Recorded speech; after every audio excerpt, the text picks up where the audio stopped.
নমস্কার, আপনারা দেখছেন অভিজিৎ অফিসিয়াল। আমি অভিজিৎ।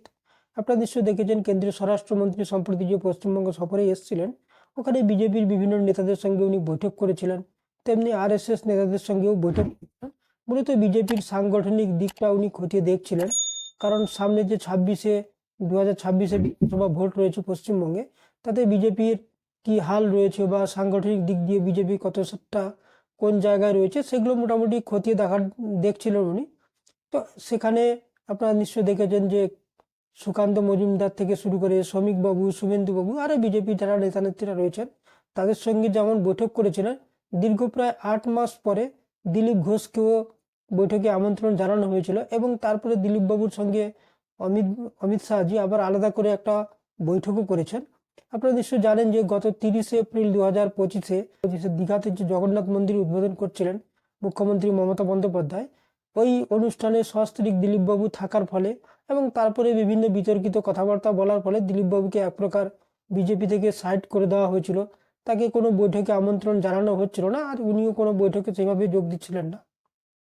যদিও উনি তার নিজের জেলায় মানে পশ্চিম মেদিনীপুরে বা ইকো পার্কে, মর্নিং ওয়াকে বা বিভিন্ন জায়গায় চায় পে চর্চায় কিছু কিছু নিজের পার্সোনাল উদ্যোগে কিছু কিছু নেতা নেত্রীদের সঙ্গে আলোচনা করতেন বা কিছু বৈঠক করতেন, কিন্তু সেইভাবে পার্টির কোনো কাজে ওনাকে দেখা যেত না। পার্টিও ওনাকে কোনো কাজ দিয়েছিল না বা উনিও পার্টির কোনো বৈঠকে যোগও দিচ্ছিলেন না, আমন্ত্রণও পাচ্ছিলেন না।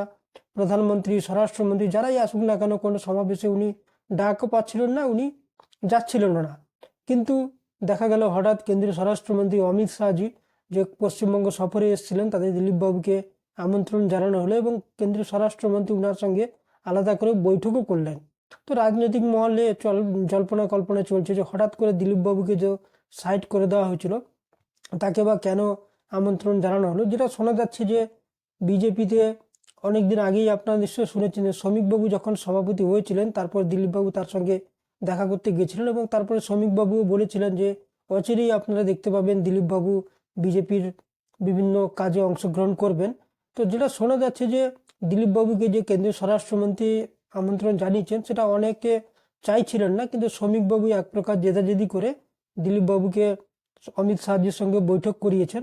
তার কারণ হচ্ছে শ্রমিকবাবু বুঝতে পারছেন যে আগামী দিনে বিজেপির পশ্চিমবঙ্গের সাংগঠনিক হাল কি রয়েছে এবং কেন্দ্রীয় স্বরাষ্ট্রমন্ত্রীও নাকি শোনা যাচ্ছে যে কিছু সমীক্ষক দলকে দিয়ে সমীক্ষা করিয়েছেন, তাতেও বুঝতে পেরেছেন যে পশ্চিমবঙ্গে যদি 2026-এ বিজেপিকে জোরদার লড়াই করতে হয় মমতা বন্দ্যোপাধ্যায় বা টিএমসি সরকারের বিরুদ্ধে, তাহলে কিন্তু বিজেপিতে এইভাবে শুধু শ্রমিকবাবু, শুভেন্দুবাবু বা সুকান্তবাবু মিলে পারবেন না, তার সঙ্গে দিলীপবাবুর মতো নেতাকেও প্রয়োজন। সবাইকে একসঙ্গে লড়াই করতে হবে, এই বার্তাটা কিন্তু শ্রমিকবাবু ভালো করে বুঝিয়েছেন বিজেপির কেন্দ্রীয় নেতৃত্বকে। তার ফলস্বরূপ দিলীপবাবুকে আমন্ত্রণ জানানো হয়েছিল এবং এটাও শোনা যাচ্ছে যে কেন্দ্রীয় স্বরাষ্ট্রমন্ত্রী, যেটা বললাম যে একটা দুটো দুটো না তার থেকে বেশি সমীক্ষক দলকে দিয়ে সমীক্ষা করেছেন এবং সেখানে কিন্তু অমিত শাহজি রাজ্যের যে সাংগঠনিক হাল হকিকতের যে রিপোর্ট পেয়েছেন তাতে অত্যন্ত অসন্তুষ্ট এবং কেন্দ্রীয় স্বরাষ্ট্রমন্ত্রীও বুঝতে পেরেছেন যে এই রাজ্যে দিলীপবাবুর কিন্তু প্রয়োজন রয়েছে।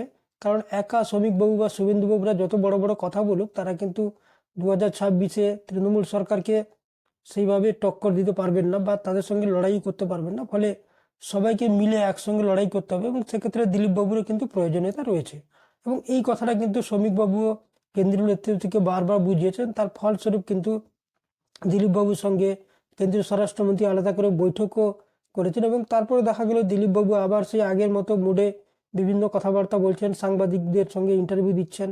তো অনেকেই যেটা মনে করছেন যে হয়তো কেন্দ্রীয় স্বরাষ্ট্রমন্ত্রী দিলীপবাবুকে হয়তো বলেছেন যে আপনাকে আগামী দিনে একটা বড় কিছু দায়িত্ব দেওয়া হতে পারে বা কি দেওয়া হবে হয়তো জানিয়েছেন, যদি দিলীপবাবু সেটা জানাননি।